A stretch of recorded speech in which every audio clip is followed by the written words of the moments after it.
کیا ایسے دور کا انتظار کرتے ہو کہ بڑھاپا تمہیں مجنون کر دے؟ بس ان دو امور میں اللہ رب العزت کے حضور صرف مسابقت یعنی مقابلے کی اجازت ہے، ابو بکر سے عمر کبھی نہیں بڑھ سکتا۔ کہ 7 باتیں آقا علیہ الصلوۃ والسلام نے فرمائی، اور نتیجہ کیا؟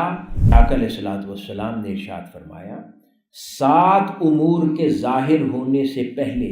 اعمال صالحہ میں جلدی کرو۔ 7 چیزیں ہو جانے سے پہلے اعمال صالحہ کی انجام دہی میں جلدی کرو۔ پہلی چیز فرمائی، کیا تم بھلا دینے والے فقر کا انتظار کرتے ہو؟ یعنی آج اگر مال ہے خرچ کرنے کے لیے تو کیا انتظار کرتے ہو کہ جس دن یہ مال نہیں رہے گا اس دن خیرات کرو گے؟ پھر فرمایا سرکش کر دینے والی امیری کا انتظار کرتے ہو، یا اتنے امیر ہو جاؤ کہ تم سے تمہارا دین لوٹ جائے اور پھر دین کی رغبت اور اللہ سے امید بھی کرنے جتنی امید نہ رہے، اتنی امیری کا انتظار کرتے ہو کہ تب بھی تم سے پھر یہ نعمت چھوٹ جائے۔ پھر فرمایا کہ کیا فاسد کر دینے والی بیماری کا انتظار کرتے ہو کہ بیمار ہو جاؤ، جسم لاچار ہو جائے اور پھر عبادت نہ کر پاؤ؟ خدا نہ کرے ایسی بیماری کا انتظار کرتے ہو کہ جسم لاچار ہو جائے اور پھر اس کے حضور کھڑے نہ ہو سکو،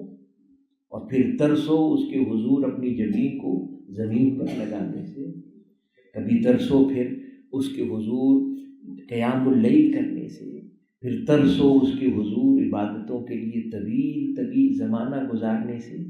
کہ جسم ساتھ نہ دے۔ پھر فرمایا کیا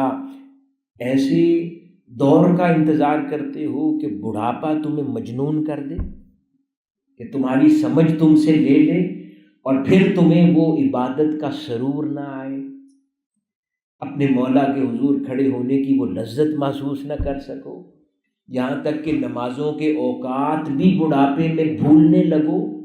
نمازوں میں کتنی رکعتیں پڑھی ہیں، کتنے سجدے کیے ہیں، کیا تلاوت کی ہے، یہ سب بھی بھولنے لگو۔ تو پھر جب اس دور میں ان عبادات کی لذتیں نہ بچیں تو فرمایا کہ کیا اس کا انتظار کرتے ہو؟ پھر کہا کہ جلد رخصت کر دینے والی موت کا انتظار کرتے ہو،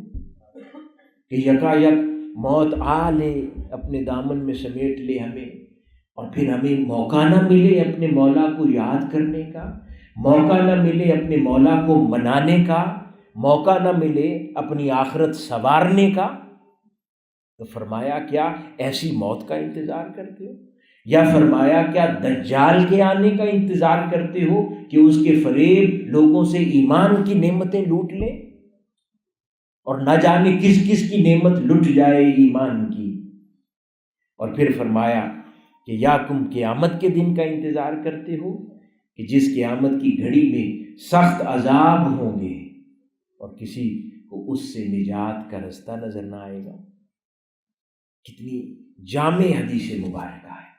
کہ 7 باتیں آقا علیہ الصلوۃ والسلام نے فرمائی، اور نتیجہ کیا؟ کہ جلدی کرو۔ کہ رسول اللہ صلی اللہ علیہ وسلم فرماتے ہیں کہ 2 آدمیوں کے سوا اور کسی کو آپس میں مقابلہ نہیں کرنا چاہیے۔ ایک وہ شخص جسے اللہ نے قرآن مجید عطا کیا اور وہ دن رات کے اوقات میں اس کی تلاوت کرتا ہے اور اس میں موجود احکامات پر عمل کرتا ہے،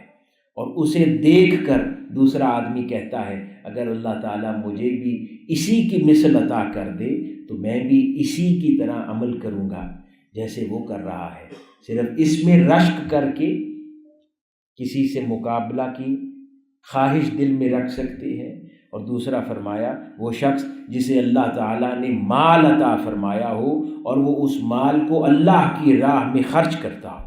اسے دیکھ کر دوسرا آدمی کہے کہ اگر اللہ تعالیٰ مجھے بھی اس کی مثل عطا کرے گا تو میں بھی اسی طرح خرچ کروں گا جیسے وہ خرچ کر رہا ہے۔ بس ان 2 امور میں اللہ رب العزت کی حضور صرف مسابقت یعنی مقابلے کی اجازت ہے، باقی دنیا کے اور کسی کام میں نہیں۔ نہ گھر بنانے میں کہ اس نے ایسا گھر بنایا ہے تو میں بھی ایسا بناؤں گا، نہ سواری یعنی گاڑی میں کہ اس نے ایسی خریدی ہے تو میں بھی ایسی خریدوں گا، کسی اور کام میں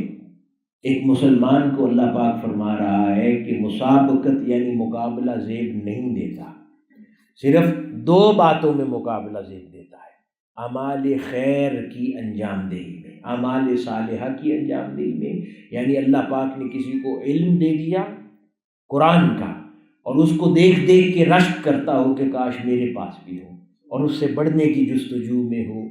اور دوسرا کہ اللہ پاک نے کسی کو مال عطا کر دیا ہو اور وہ اس کو کثرت سے اللہ کے دین پر خرچ کرتا۔ وہ یاد کرے واقعہ کہ اب مدینہ منورہ کے مضافات میں ایک نابینا خاتون رہتی تھی، سیدنا عمر فاروق رضی اللہ تعالیٰ عنہ نے ایک روز دیکھا اس کی قسم و پرسی کو اور سوچا کہ رات اس کی مدد کروں گا، اس کے گھر کے کاموں میں اس کا ہاتھ بٹاؤں گا۔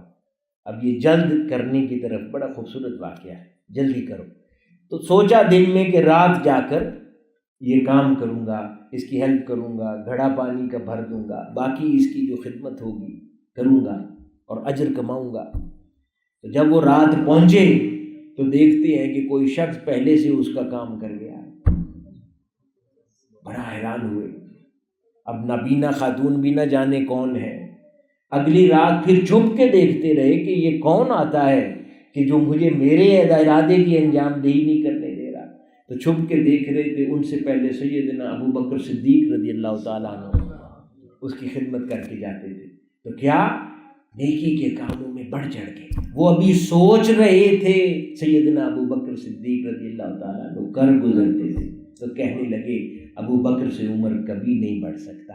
جب سوچتا ہے عمر وہ بات ابو بکر کر گزرتا ہے۔